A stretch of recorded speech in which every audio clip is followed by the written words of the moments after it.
बढ़ जाए अपनी जगहों में। Thank you Jesus, hallelujah. हम उसके वचन को सुन रहे थे। परमेश्वर ने हमें शुद्ध होने के लिए बुलाया है, पाक होने के लिए मुझे बुलाया है मीटिंग को, बिल्कुल हालेलुया। सो हमने उसमें एक दो पॉइंटों पर बात सुनी थी। प्रकार से वचन कहता है कि तुम झूठ मत बोलो, नहीं तो हम परमेश्वर से अलग हो जाएंगे, हम अपने ब्लेसिंग से अलग हो जाएंगे। कहने का मतलब, क्योंकि वो परमेश्वर ही है जो हमें बरकत देता है, जो हमें ब्लेस करता है, हमें ऊंचाइयों पर लेके जाता है, हमें साबित करता है कि हम मनुष्य की जिंदगी में जीवन देना चाहते हैं। हालेलुया।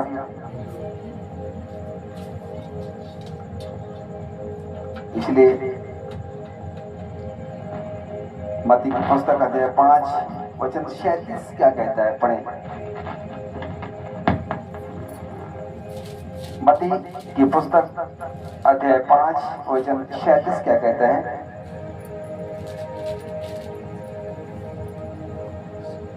परंतु तुम्हारी बात हाँ की हाँ, परंतु तुम्हारी बात हाँ की हाँ, या नहीं की नहीं हो, या परंतु तुम्हारी बात हाँ की हाँ, या नहीं की नहीं हो, या ना की ना, क्योंकि जो कुछ इससे अधिक होता है, क्योंकि जो कुछ इससे अधिक होता है, तुम्हारी हाँ की हाँ या तो ना की ना, इसके अलावा जो कुछ हम मिला करके इससे आगे कुछ बोलते हैं, वह बुराई से होता है, वो फिर बुराई की तरफ से हो जाता है। हालेलुया। परमेश्वर का वचन कहता है तुम्हारी बातें जो हैं या तो हाँ की हाँ हो, हाँ ये चीज ऐसी है, हम इस बात को जानते हैं, या तो नहीं, हम नहीं जानते। परमेश्वर वचन कहता है अगर आप इसमें कुछ मिलाते हैं, कुछ शामिल करते हैं, तो फिर वो बुराई की ओर से वो आपकी बात बन जाएगी, वो झूठ की ओर से बन जाएगी। और खुदा का वचन कहता है कि तुम झूठ मत बोलो,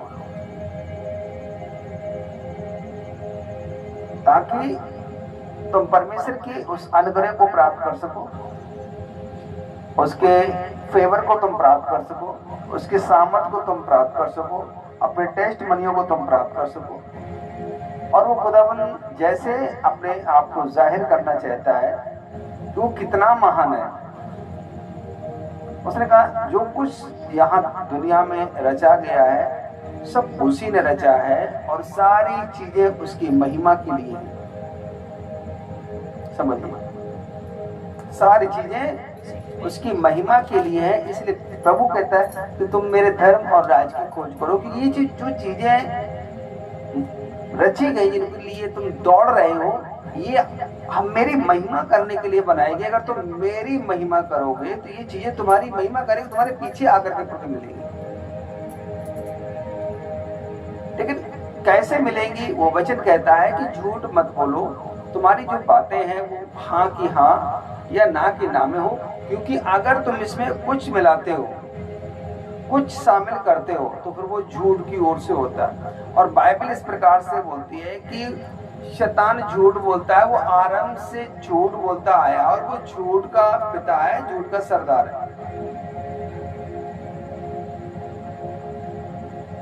अगर आप उत्पत्ति की पुस्तक में जाएं तो वहां खुदावन ने जब आदम से बात की थी कि तो इस फल को मत खाना, नहीं तो खाएगा तो मर जाएगा, और शैतान ने उस बात में कुछ मिलाया तो निश्चय न मरेगा।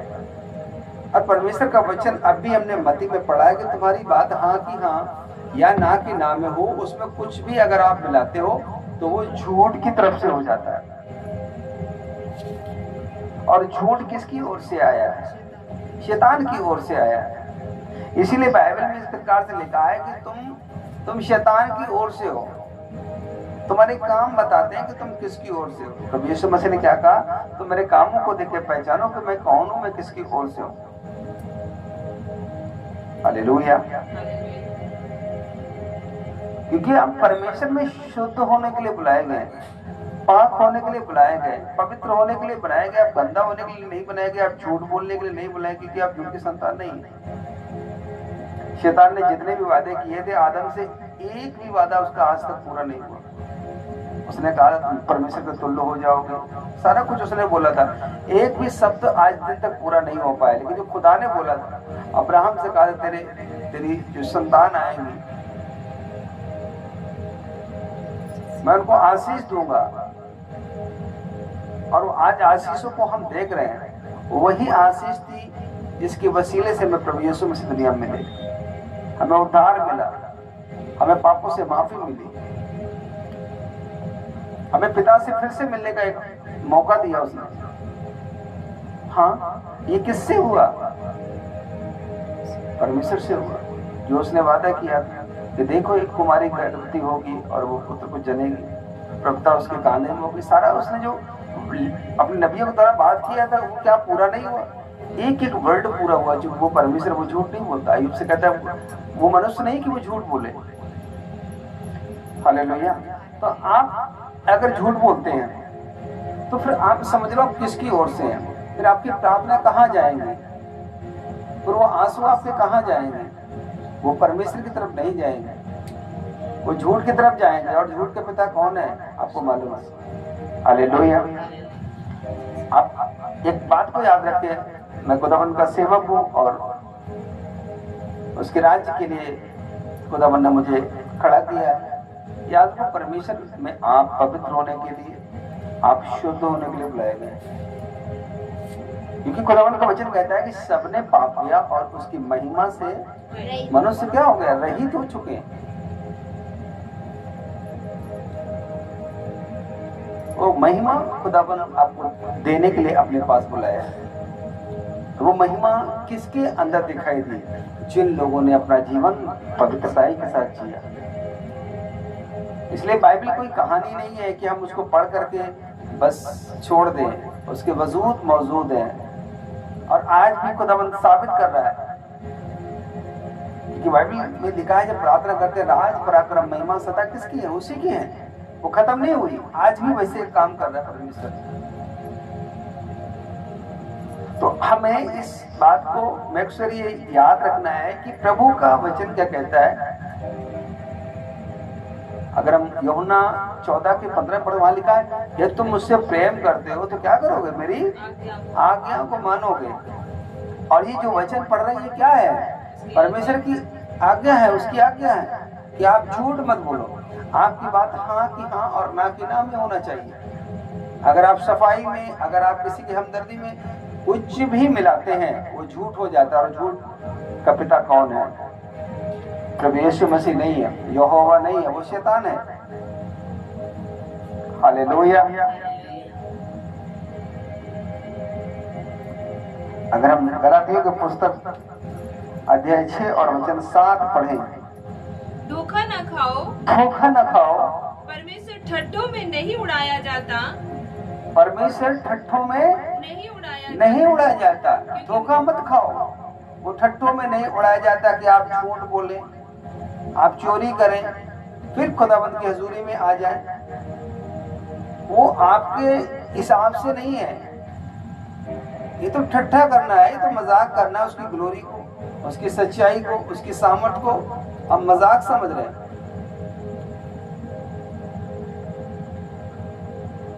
अगर वो प्यार करने वाला है, अगर वो मर सकता है तो याद रखो वो नर किसके लिए तैयार हुआ है? उसी के लोगों के लिए जो शैतान के कहलाते हैं, जिसके काम शैतान के हैं, जो वचन के बाहर जिंदगी जीते हैं। अगर वो प्यार करता है तो दिन टाइम आएगा वो न्याय करेगा, तो आप कहाँ होंगे? वचन क्या कहता है? धोखा न खाओ। ये क्या है? धोखा है। अरे छोटी सी बात तो मैंने भूली, याद रखो। अगर आप झूठ बोलोगे वो लैंड आपके लिए नहीं बना है। क्योंकि आप एक पास्टर के हाथ को रखवा सकते हैं लेकिन खुदा के हाथ को नहीं रखवा सकते हैं। वो मसा ट्रांसफर नहीं होगा, वो सामर्थ ट्रांसफर नहीं होगी। जब 12 साल की स्त्री ने लहू बहती उसे छुआ था तो यीशु मसीह से ट्रांसफर हुआ था कुछ, उसके पाप यीशु मसीह में गए थे और हीलिंग उस 12 साल की स्त्री को ट्रांसफर हुई थी। यीशु मसीह का मुझे किसी ने टच किया है, बाकी लोगों के ऊपर क्यों नहीं ट्रांसफर हुआ? क्योंकि वो परमेश्वर को ठट्टा समझते थे कि प्रभु तो मेरे साथ है, हम जो चाहे करेंगे, जैसा चाहेंगे जिएंगे, प्रभु मेरे साथ है, वो सब कुछ मुझे ठीक करेगा। लेकिन वो जब आई थी तो ये सब बातें सोच के नहीं आई थी, वो प्रभु समझ के आई थी। बाकी लोग उसको गुरु समझ रहे थे, नबी समझ रहे थे, तो मुझे कुछ सिखाने वाला है बस जस्ट। वो सब वैद्यों के पास जाकर सब चीजों को देख करके आए थे कि कहीं कुछ नहीं है, सब झूठे, सब फेक है। और उसको मालूम था ये खुदा की ओर से है, इनके काम साबित होते हैं कि ये खुदा की ओर से है। और खुदा के लोगों को अगर हम उसने कहा उसे कपड़ों को भी छू लेंगे तो मुझे मालूम है कि मुझे खुदा छू लेगा। और क्या हुआ, आप बड़ी गवाही को देखते हैं भाई में। तो आप बच्चे पहले तुम उसको ठट्ठों में नहीं उड़ा सकते हो, अब उड़ाते हैं ये आपकी प्रॉब्लम है, फिर आपकी वो लायक की प्रॉब्लम बन जाती है। आपका चर्च वही रहता है, तालियां आप वैसी बजाते हैं, वर्शिप आप वैसी करते हैं, लेकिन जिंदगी में खुदावंद का हाथ आप नहीं देखते हैं, क्योंकि आपने क्या किया है, उसको ठट्ठों में उड़ा दिया है। आपने वही किया जो खुदावंद आपसे मना करता है। आपने झूठ बोला, आपकी बातें आके हाँ और ना के ना से बाहर चली गई, आपने चोरी किया और खुदा को तुमने ठट्ठे में उड़ा दिया कि जैसे दुनिया के लोग होते हैं, दुनिया के लोग जीते हैं, मैं भी एक खुदा को मानता हूं, मैं भी ऐसे जीती। ये क्या है, ये ठट्ठा करना है, मजाक है। इसलिए बाइबल कहती है तुम्हारी बातें जो है बिल्कुल क्लियर होना चाहिए, या तो हाँ या तो ना। बाइबल ने इस प्रकार से लिखा अगर तुम गर्म हो जाओ या तो फिर ठंडे हो जाओ। इसी वचन का दूसरा एक मतलब है, या तो गर्म हो जाओ या तो ठंडे हो जाओ, नहीं तो मैं तुमको क्या कर दूंगा, पुगल दूंगा। हालेलुया। उसके वचन कहीं अलग से नहीं आते, वो एक ही सेंस का परमेश्वर है। वो 10 बातें करेंगे उसका सेंस वही रहेगा, क्योंकि वो ना बदलने वाला परमेश्वर है। हालेलुया। अगर हम लूका की पत्री अध्याय 12 वचन उसका 15 पढ़े तो क्या लिखा है, जल्दी से जी। मैं तुम्हें चिताता हूँ कि तुम्हें किससे डरना चाहिए। घात करने के बाद जिसको नरक में डालने का अधिकार है उसी से डरो। हाँ, मैं तुमसे कहता हूँ उसी से डरो। हालेलुया। लूका 12 का 15।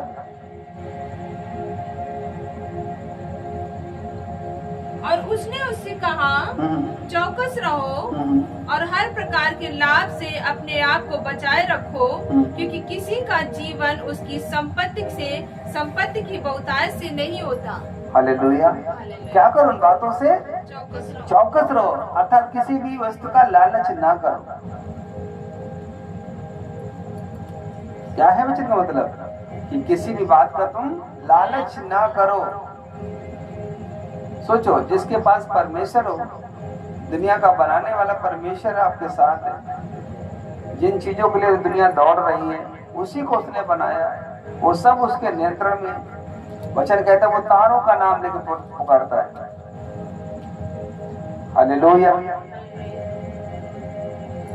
और आप उस खुदा को मानते हैं जिसके हाथ में दुनिया कंट्रोल में है। क्या उसने पानी को कंट्रोल नहीं किया? वो पानी पर चला। दुनिया का कोई भी इतिहास का व्यक्ति नहीं जो पानी पर चला। उसने आंधी को थामा, हवाओं पर भी अपना अधिकार दिखाया, पानी पर भी अपना अधिकार दिखाया, आग पर भी अपना अधिकार दिखाया। देखो वो क्या है, परमेश्वर, उसने सब कुछ बनाया है। हालेलुया। और अब उस खुदा के पास आकर के अगर आप लालच करते हैं तो क्या कर रहे हैं? आप उसके वचन को झुठला रहे हैं कि ये सब चीजें परमेश्वर के नियंत्रण में नहीं है। तो फिर आप किस परमेश्वर की आराधना करते हैं? किस खुदा के को आप मानते हैं? अगर आप उस खुदा को मानते हैं जो बाइबल का खुदा है, तो सब कुछ उसके नियंत्रण में है। तो फिर क्या आप लालच करेंगे कि हमें ये मिल जाए, हमें वो मिल जाए? आपको ये मालूम होगा हमें परमेश्वर मिल जाए तो सब कुछ मिल जाए, क्योंकि उसने कहा मांगो तो तुम्हें दिया जाएगा। हालेलुया। वो मुझे सब देगा। तभी तो कहते तुम मेरे धर्म और राज्य की खोज करो, क्योंकि दुनिया मुझसे नहीं खोज रही है, दुनिया खोज रही है। लेकिन तुम अगर इनको पाना चाहते हो, ये सब मेरे नियंत्रण में, तुम मेरे धर्म और राज को जानो, ये बस तो तुम्हें पीछे पढ़ करके मिलेंगे। इसलिए आप लालच नहीं कर सकते। एक वचन और निकालेंगे, आप धोखा नहीं दे सकते हैं, आप झूठ नहीं बोल सकते, आपकी बातें क्लियर होना चाहिए, हाँ की हाँ और ना की ना। हम उसको ठट्ठों में नहीं उड़ा सकते। हालेलुया। ये वचन बहुत सारे हैं, लेकिन कोई नेटवर्क की इश्यू की वजह से मैं इस मीटिंग को अभी ऑफलाइन दे रहा हूं, लेकिन आप इस मीटिंग को जल्द ही ऑनलाइन सुनने पाएंगे, क्योंकि मैं इसको इसके बाद अपलोड करके आपके पास पहुंचा दूंगा, आप इसको सुनने पाएंगे। हालेलुया। सो अपने हाथों को उठा लें।